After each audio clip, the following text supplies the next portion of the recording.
Hey guys, this is DFD, aka Dark Frozen Devs, back with another Kamihime project video.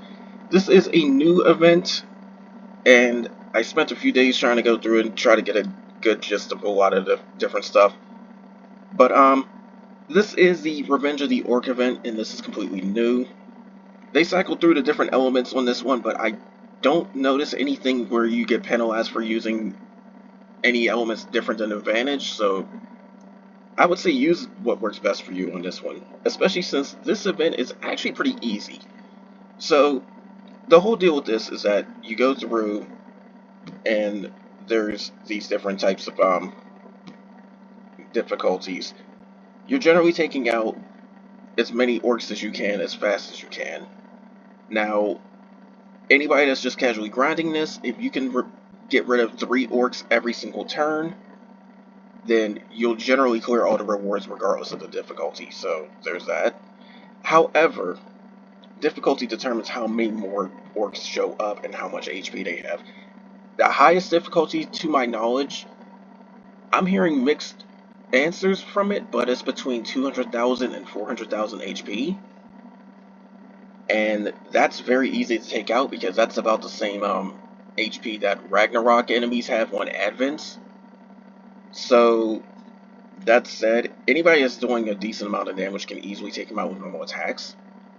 Not to mention, I don't seem to one shot any wave entirely, so there's that.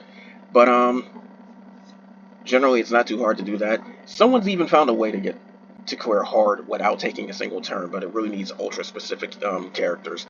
But anyways, when you go through, you clear as many as you can. You get these clubs in order to trade for stuff. But there's also 2 other rewards lists, one of which is already completed, as you can see. So even if you haven't done this event, come and claim your free stuff. But as for the reward list, there's a personal defeat thing where the more orcs you get rid of, the more this list you clear. As you can see, I've actually done a decent amount of it. And to my knowledge too, this is basically the last real major reward right here, the Strigonic Eye Shard on this list. However, if you really want to clear the entire thing, you need 30,000. And at the rate people have calculated that, that can take upwards to 15, 16, maybe 17 hours worth of your time throughout the entire event, so it's a little bit grindy. But there are add-on orbs at the later points anyway, because I don't think there's been that many before this point. But you get a crap ton of other materials and whatnot too.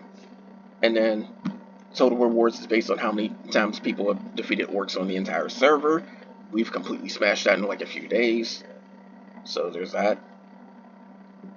And then there's a club exchange as well. I've already exchanged for a few things. I know I definitely needed the Holy Stars. They have these raid weapons. This hammer right here for light, and this little arcane necklace looking thing for light as well. These are probably the 2 weapons you would want to get, assuming you don't have access to like Guardian raids and stuff like that. This is more for like newer players. So there's that. And even then, some later players might still want this amulet looking thing right here because that is still elaborate, and it will be at least a placeholder until you get the Zodiac elaborate or something better. But there's books if you need them, a lot of them. Again, I mentioned I needed the stars. I've traded for that already, but there's others. They have pages as well, and I've already gotten a book, but that's for the O trade. But it's still a free book basically. They have Cavis, they have globes, they have storyline materials as well. They have fangs. They had gotcha tickets as well. They had magic jewels. There's more add-on orbs. There's Ori soul points. A lot of different stuff here, guys. So it is a it is a bit of a tedious event, but you can stock up on so much stuff. It's insane. And if people have calculated it correctly, you don't even need to go to 30,000 defeats in order to actually clear out the entire exchange. But if you do, you're basically clearing everything out, and that's basically that. We haven't gotten the King Orc one yet, but it says that the reward is like more gems. I'm hoping there's more than that because the gems is kind of negligible considering that you get a lot of gems from other stuff. I mean, I'm sitting at 9 million and this is just casually grinding. But again, this is basically just go through, beat as many as you can. And if you're really trying to multitask and you can do the hard mode, you can have other characters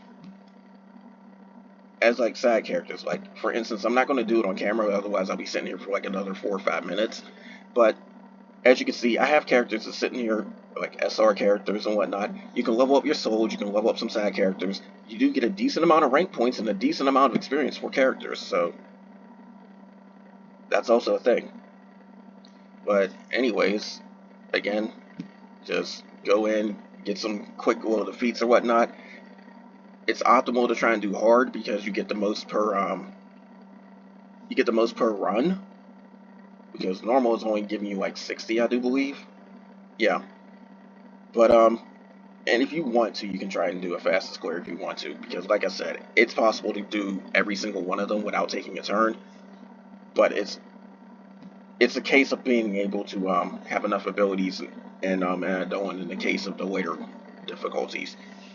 But for those that do want to try and clear as fast as possible, I do know that if you happen to have Edison, Osiris, like the white version of Osiris, a 10, and a 5 version of Belinus, you're already on a good spot. Osiris and Belinus is the main things, and the 10 just enhances that. But then you got Edison that's doing AoE follow-up nukes, and then on top of that too, if you have another character that has, I think, at least 2 or 3 red abilities, so you can even put in Lug, you can put in somebody else from a different element. I do believe that will still give you enough red ability usage if you click properly to clear the entire thing without taking a turn. So there's that little tidbit right there. And of course, you can do the same thing with this. I can do this with this team if I was a little bit better with my abilities, because that was just a casual run. I can definitely zero turn this one. But anyways, that's all for this. More will come soon because like I said, the King Orc thing, I'll give an update when that happens because I want to go through and play that a little bit and then give my take on it. But hopefully we'll get some rewards for doing damage as well. But like I said, go through, pretty easy event. I know it's alongside some other events too, like there's a tower, there's a raid event. If you haven't done it, there's a jewel cave as well. But there's a lot of good free stuff for players across whatever point in the game you are. It does help the newer players more, but everybody can get something good. And besides, we've already cleared this total defeat list, you might as well come in and claim all of that anyways. But again, that's all for now. More will come soon, and take care.